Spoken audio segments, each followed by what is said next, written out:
Hey guys, this is Ed, Paul, and Anna of Curb Media, and we are here to tell you a little bit more about our sponsor. Sportsball is a great subscription service geared towards minor league baseball fans. Each box features a different minor league team. You get a box every 3 months with minor league baseball gear, including different styles of hats like Ed's favorite, the dad hat. The cost is less than $12 a month. Proceeds from each box goes to More Than Baseball, the only nonprofit dedicated to the well-being of minor league baseball players. We all know that Parents' Days are coming up this summer, so if you've got a mom or a dad or a grandma or a grandpa who are particularly difficult to buy for, but you know they're baseball fans, this is the answer, guys. Meet your new favorite team at sportsballbox.com. Is there anybody there?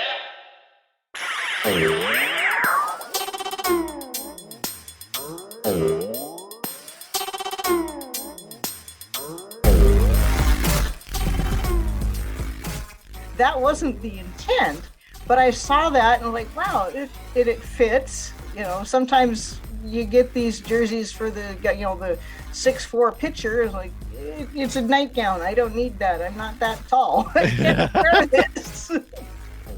What's up, Dad Hat Crew? Ed here, and on this episode, I give you guys Lynn Smith.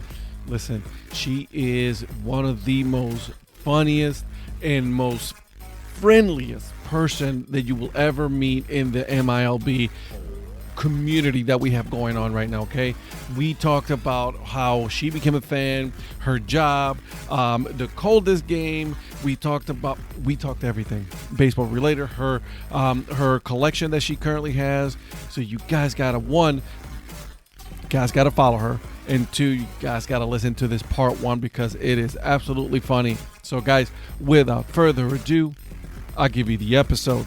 All right. Well, I want to welcome you guys to yet another episode of the Dad Hat Chronicles. My name is Ed, and with me, I have Lynn.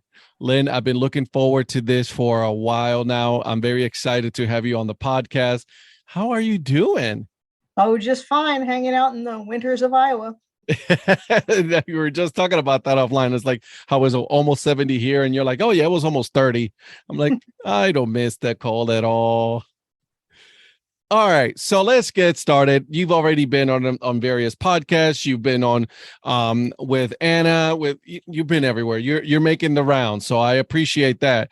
But I'm gonna ask for everybody else. You know, obviously the very first question that I ask everybody: give me something. How is it that baseball was the one for you? How'd you become a fan? Well, it became more what we watching on TV at home. Yeah. When I was a little kid. Growing up in Chicago, we'd see the Cubs and the Sox on TV, listening on the radio. And my dad liked football. Mom wasn't so much into that. So football was just sort of like, yeah, whatever I'd watch, but it wasn't something I could actually do. Right. With baseball, you can hit and throw and that kind of thing. And I would play softball from time to time in college. I was not on it wasn't the official college team, but I took a PE class. Yeah. So, played softball three times a week. I've been in, my job after college, I was in a kind of beer league of all the different companies that was in the area. And we'd have, after work, have, games and play. And at the end of a month or two, we had a tournament on the other side of town. We got the first or second game. We didn't win it all, but that's okay. It was fun. And it just kind of took a liking to it. And when I moved out here to Iowa 20 odd years ago, I found more interest in minor leagues because that was what was so abundant. If I want to see a major league game, it's a 4.5, 5 hour drive. Yeah, that's a hike.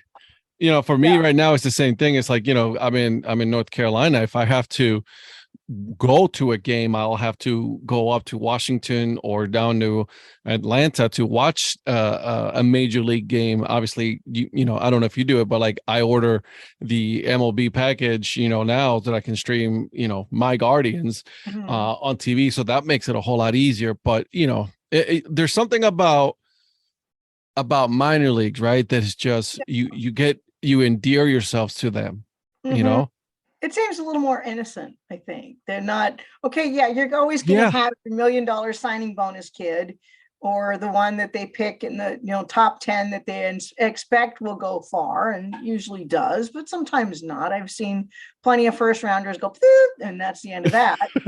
Get the high A or double A, and where'd he go? I don't know. Yeah, you're right. You're absolutely You're absolutely right about that. Yeah, and with this minor league community on Twitter, I've met lots of people, and just others that are on Twitter but not necessarily part of the community. I'm friends with a radio guy, Jesse Goldberg Strausler, the radio man of Lansing Lugnuts, that we met when Lansing was in playing some games in the Quad Cities, but the Quad City stadium was flooded. So they had to have their games. The stadium was fine. It was like the access points. You needed a raft to get into the stadium. The field would dry, but you couldn't get there. So they moved all the games to University of Iowa field. It was like, oh, great. That's even closer than Davenport.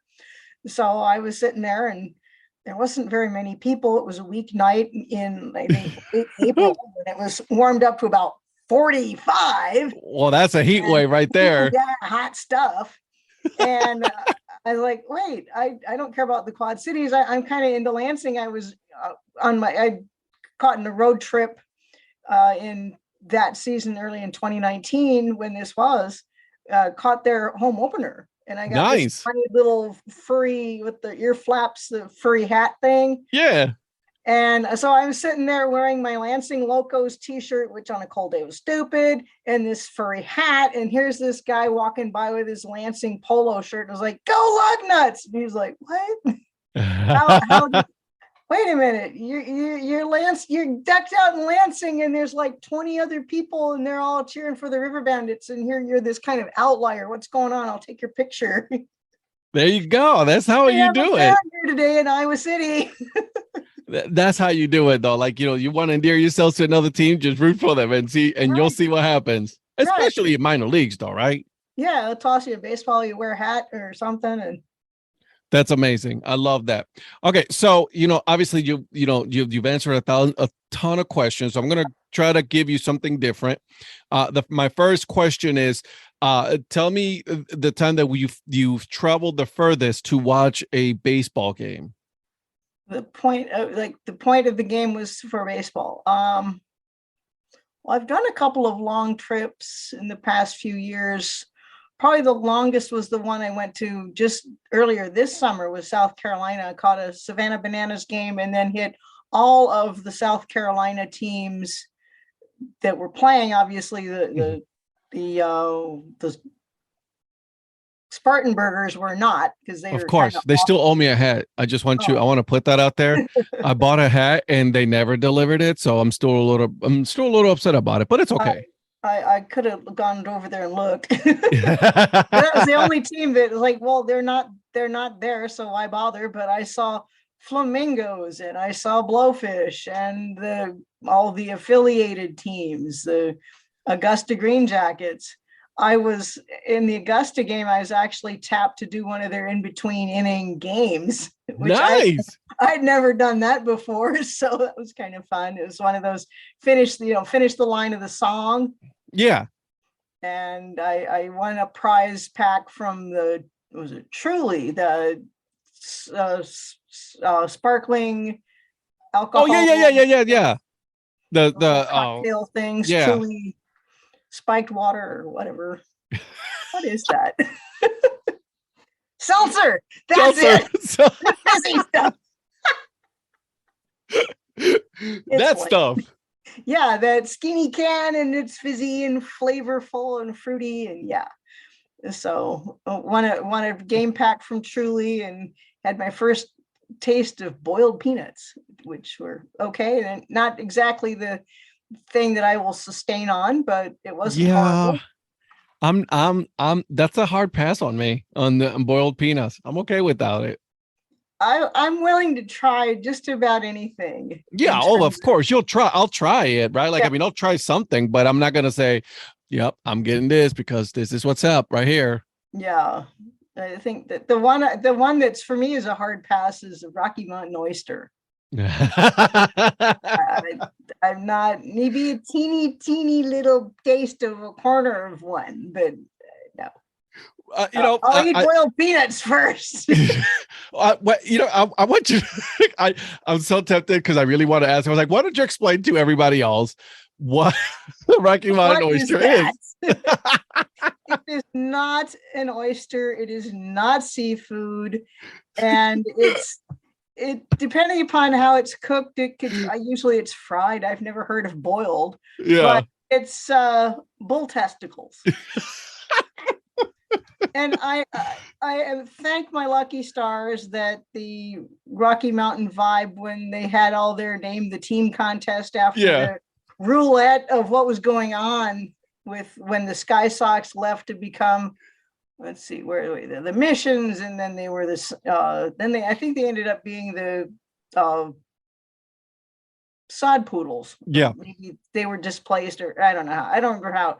Pat Larson explains all that very nicely in one of his hat videos. Of course he does. I mean, it was like, you have 2 minutes, get this, condensed. Boom, boom, boom, boom, boom, boom, done. And he's good at it too. Yes, he is. So anyway, when one of the finalists for the name choice was Rocky Mountain Oysters. Yep. And I'm like, please don't. I can just imagine you've got, at that time they were rookie, they got zapped from Major League Baseball affiliation. But I can just imagine them pulling up as rookie ball, what they were before, getting some kids from, Puerto Rico, Dominican, wherever, that don't know English, and like, what exactly you have to explain. I mean, punchy pica might have been hard enough for them, that little rodent creature like a mouse kind of thing that lives in the mountains. But how do you explain that to some poor foreign fellow with this great face? I mean, you're laughing, so. Oh my God, it's just I remember when I first found out, and I just like from that moment on, I thought it was the most hilarious thing in the world, when people talk about it. But yeah, it's something different for sure. They have them at Coors Field. They can keep them there. Vibes. They might have them at the Vibes ballpark. I don't know. I wasn't looking for them when I was last summer or two ago. So I wasn't looking. No, it's not something you're gonna go out of your way to go ahead and check it out. Mm-hmm. No, don't find it at Safeway either. Exactly. Grocery. All right. What is the coldest game you've ever attended?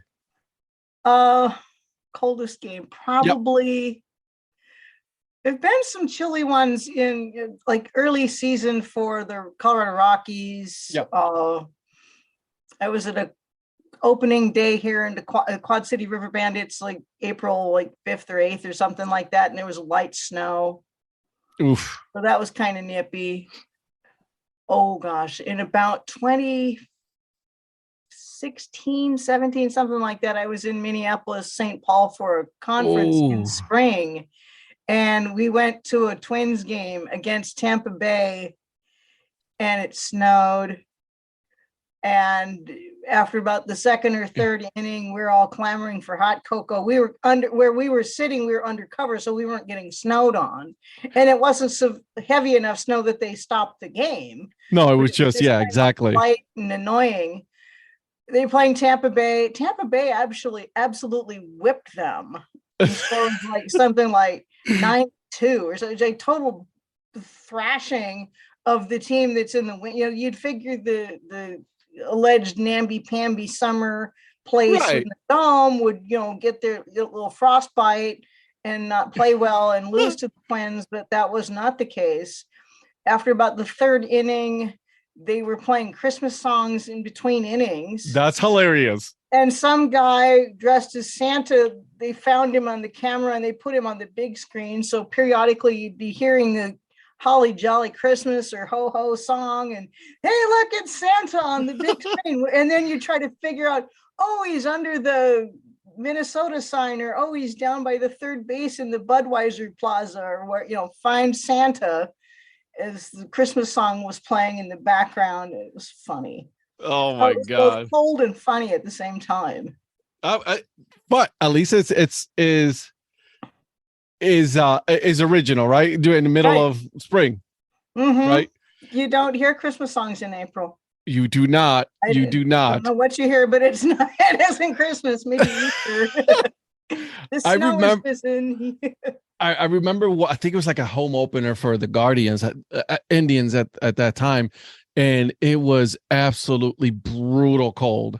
It was one of those. It's like, we were there, and then about fifth or sixth inning, my wife finally said, "Yeah, I can't. We got to go." We're Luckily, I done. was parked on the in the parking garage across the street from the parking from the park, Yeah. Progressive Field. So like, I put her in the car, I turned the car on, and then I went outside and I watched the rest of the game from the parking garage. There you go. So I remember in the World Series when they went, that was brutal. That was brutal as well. Like, I mean, a cold baseball game, and if they're losing, especially, it is even more miserable at that point. Yeah. At the point you just like your feet get cold, and it's like, once my feet are cold, that's it. I'm toast. Yeah, it's over. I can't take it. I'm done. Okay, so you are obviously a collector, right? Like, you like to collect, obviously we follow each other on Twitter and Instagram. You do your a lot of jerseys recently, which, by the way, for this interview, you picked the Fire Frogs, RIP Fire Frogs Copa. What made you decide to say, you know what, I'm just going to start collecting, and here we go? I don't know. I think there was a jersey that I think probably the first one was the Brandon Boggs batting practice jersey from the Clinton Lumber Kings. It's like, oh, cool. Here's I never thought about, oh, I'm going to, go to this game, I'm going to start a collection and just be, that was that wasn't the intent, but I saw that and I'm like, wow, it fits. Sometimes you get these jerseys for the 6'4" pitcher. It's like, it's a nightgown. I don't need that. I'm not that tall. I can't wear this. I'm not very tall. So I thought, wow, this is a neat thing. I'm going to buy this. It was, fairly reasonably priced. I don't know, $40-$50, something like that. No, that's not bad. But I can wear this, and then I'll look more cool than just wearing a t-shirt at the game. And then picked up another couple replicas from, one from the Colonels, their batting practice jersey, and one from the then swing of the Quad Cities. Because I love that logo with the baby blue and this orange saxophone with a I remember that. It's a really cool look. So that kind of started it with, and Brandon's was real, but the other ones were replicas. And I was like, wait a minute, and then they'd have these specialty jersey nights and Star Wars or whatever theme. And so I think after those few replicas, I started picking up the game worn, that day you win, you bid on it. And so often there's usually one player that doesn't have any bids on it, or maybe he just got promoted up to the team and nobody knows who he is, or it's like everybody's bidding for Mike Trout or Randall Grichuk or Byron Buxton, and I don't want to spend $300 for that. No, neither do I. Okay, I could, and they're going to charity. So I'm like, okay, I can bid on this one that's 75 minimum bid that has no bids, or that one that, because it's Mike Trout's, might be worth something. So I don't buy it for speculation. I don't expect any of these to be any more valuable than the day I paid for it. Especially some of them that I, get into a bidding war. There was a few that was like, I really want that. Get out of my way. Right. Let me have this high bid. I don't care. I'm going to bid. I'm going to outbid you no matter what. And I did. You're playing it smart. So when somebody asks, hey, do you have do you collect cards of the players? And I was like, well, out of the 58 jerseys I have, I tallied it up. 8 of the players went on to the big leagues. Wow. Those 8, 2 or 3, like Brandon Boggs, he was several years ago, but he wasn't exactly a big famous guy. Mm-hmm. Zach Granite, I think the last I looked, he's playing for the High Point Rockers. Oof. It was cup of coffee kind of guys. Yeah, and it's right down the street right here, like not too far from me, High Point Rockers. Yeah, PJ Higgins is one that he had some time with the Cubs, and they released him, and I don't know, I haven't seen if he's landed anywhere yet, but he was their backup catcher. So the only one of any real prominence. Mm-hmm. And at the time, his only claim to fame at that instant was he was Midwest League Player of the week I bought the jersey. Yeah. The fellow named Gene Segura. What? I have that. So that's probably that's the big woo-woo of the collection. But that's pretty cool though. Yeah. But you know what though? I respect what you do. Right, because you're like, I'm going to support the team. 2, you're going to support a charity. So, and let's be honest, like, as a player, even if someone bids, it makes you feel good that at least someone bid on that jersey. So our players, a lot of the times we look at players making our day, but what we don't realize is by doing something like that, you're probably going to be making their day because you're like, hey, somebody actually bought my jersey. Yeah. And at the time, back pre-COVID, when you won the jerseys, except for maybe 1 or 2 teams, you'd actually go onto the field after the game and meet the player, and they'd sign the jersey, and you could do your little photo op, and that was just all really cool. Yeah. Now it's pretty much, go down to the concession stand, booth, table, whatever, at the end of the third base, and at the end of the game, we'll bring it to you, and you never see the guy again. Yeah. Or you make a point to go the next day wearing the jersey and say, hey, look, I won your jersey. Can we do a picture? Yeah, absolutely. And I've done a couple of those. That's smart. Very smart. That's what you can, that's the best you can do. There was the one jersey, the last one I bought of the year. I bought a bunch this year, and I wasn't planning. I keep saying, I think, no, stop. You have to look at my wall. I understand this. You have a daughter that can inherit all this. I have nobody to give it to.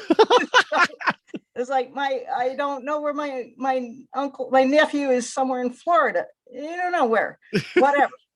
So I got no one to give it to. So what am I going to do with all this? What am I going to do? You'll create a museum for all your stuff. I'll give my little, 20 or 30 bobbleheads to the bobblehead museum up in Milwaukee. There it is. Have those.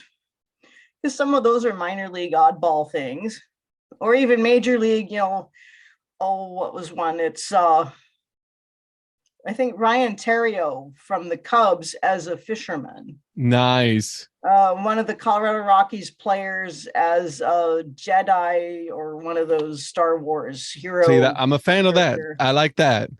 Some of those. So that's pretty cool. Bobblehead Museum is always cool just to go see. Yeah, it's fun. And right across the street from there is Broken Bat Brewing Company. There we go. See, now we're talking. Perfect. Bobbleheads and beer. What else hey, listen, better? Baseball and beer. Ain't nothing wrong with that. Right. Absolutely. Okay. So you collect jerseys, you collect bobbleheads. What is something that you collect that not a lot of people know that you collect?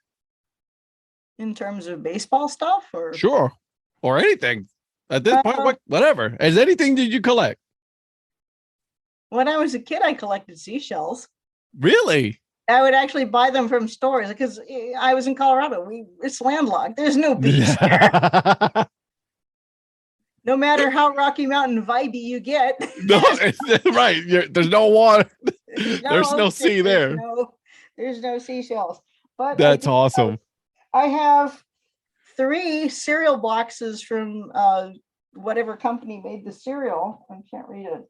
It's upside down. After the Cubs won the World Series in 2016. Really? They made cereal, and I'll show you the boxes. That's pretty cool. That's awesome. There's When no cereal, I ate those. So I have Grandpa Rossi Crunch. look at that. Look at that. That's So there's Grandpa amazing. Rossi Crunch.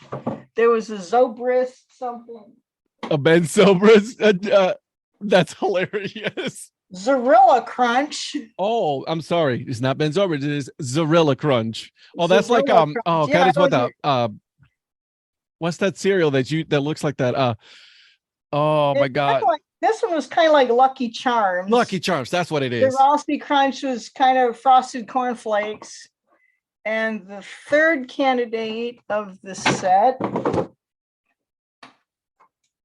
Rizzo's. Of course. And Cheerios. Yeah, but they very carefully doctored. They left the number, but they very, obliterated Everything else. Yeah. Cubs anywhere. On the That's funny. Cubs logo for Grandpa Rossi is an R. Yeah, I saw that. The 3 right there. Yeah, I love that they have the ivy in the back, which is hilarious. Yeah. And then on the side they have like a baseball card, all of the stats on the side, and then like the nutrition on the other side. Rizzo had some of his went to some local Anthony Rizzo charity foundation. That's cool. And they were from Jewel Osco. I was like, okay. I was in Chicago for probably Chris Kindle Market after the world.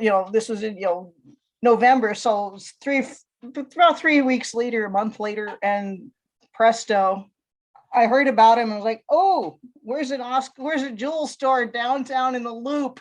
I'll find it and buy this.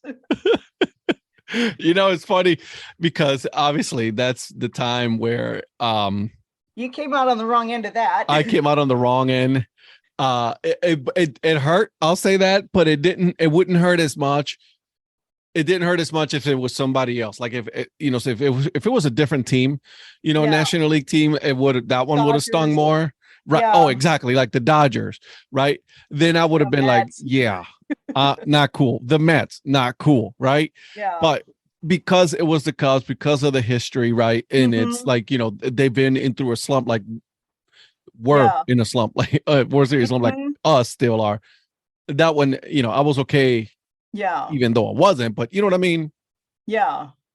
And So- I think for me personally, there was something kind of magical about the year 2016 because I'd gone to Hawaii earlier Nice. in October, but prior to that, that was the year the White House Historical Association selected Herbert Hoover to focus on. So they did with the Nationals, they did a Herbert Hoover bobblehead. They had the racing Herbert Hoover running along with Washington, Jefferson, Teddy, and That's cool.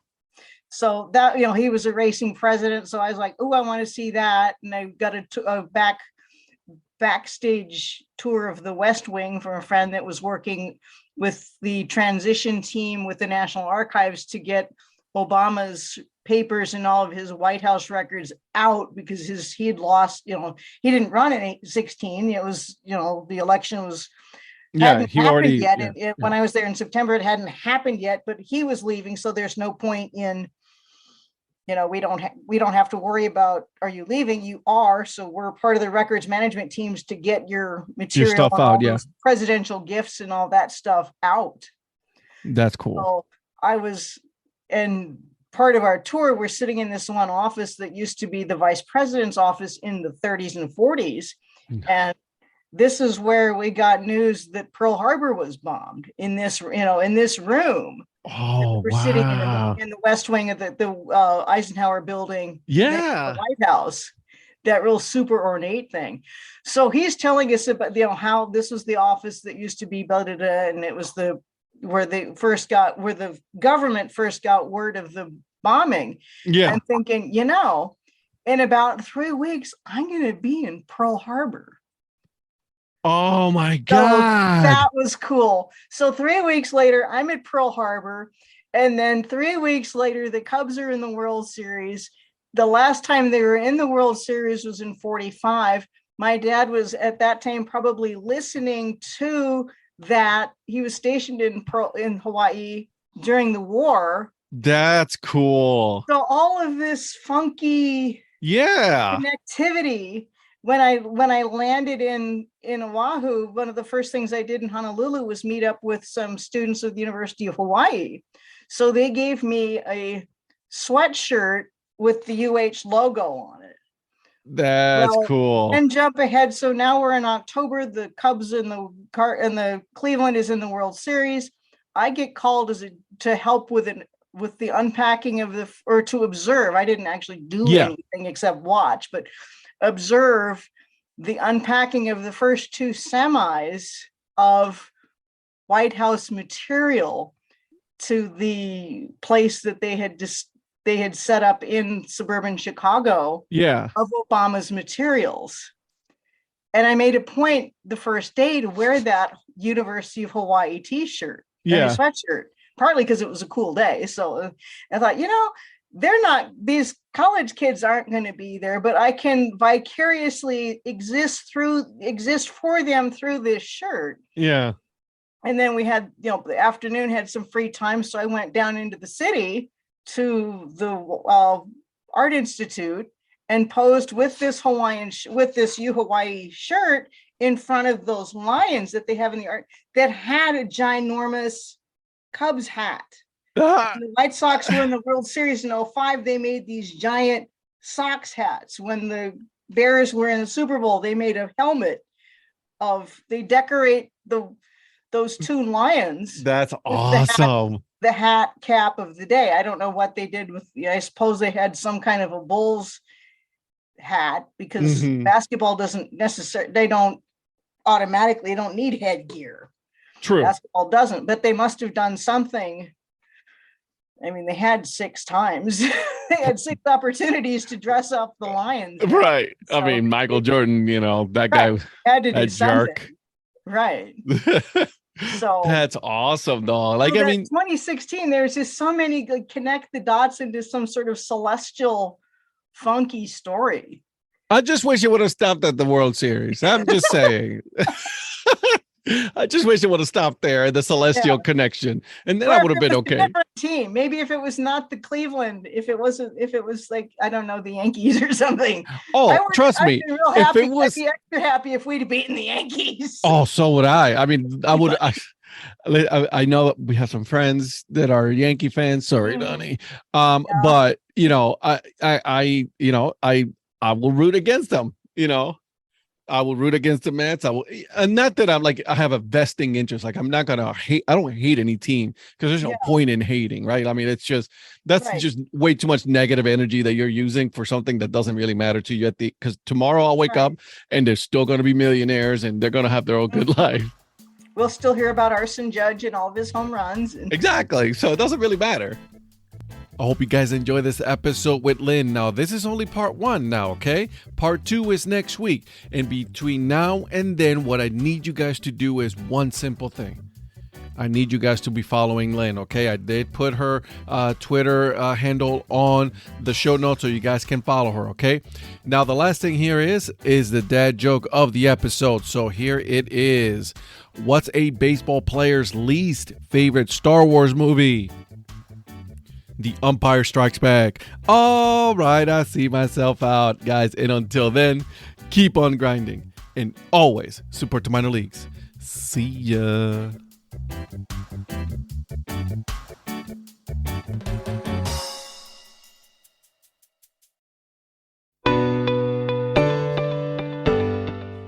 This podcast is part of the Curved Brim Media Network. Here are some of the other members of Curved Brim Media. Hi, this is Ed Rivera of the Dad Hat Chronicles. Join me as I interview people just like you and players, coaches, GMs on the path that led you to become a fan of the sport. I'm Paul Caputo, and on the Baseball by Design podcast, I talk to minor league baseball teams, designers, and other super interesting people about what these minor league baseball logos mean. And I talk a little bit about ice cream helmets. What's up, Bucketheads? I'm Anna DiTommaso, and each week on the Baseball Bucket List podcast, I speak with a different fan about their favorite baseball memories, what the game means to them, and what's left to check off on their baseball bucket list. Hey guys, this is Patrick Larson from the Minor League Baseball Hat History Series, and in every episode I go through the history of minor league teams through my personal collection of hats. You can find me on Twitter at @PatLarson1. I hope you guys enjoy. This is Patrick and Corey of BaseballMapper.com, and we have made an interactive map to help highlight all baseball teams from the majors down to collegiate summer leagues. We want to bring you closer to baseball, so get on the site and find a team near you today.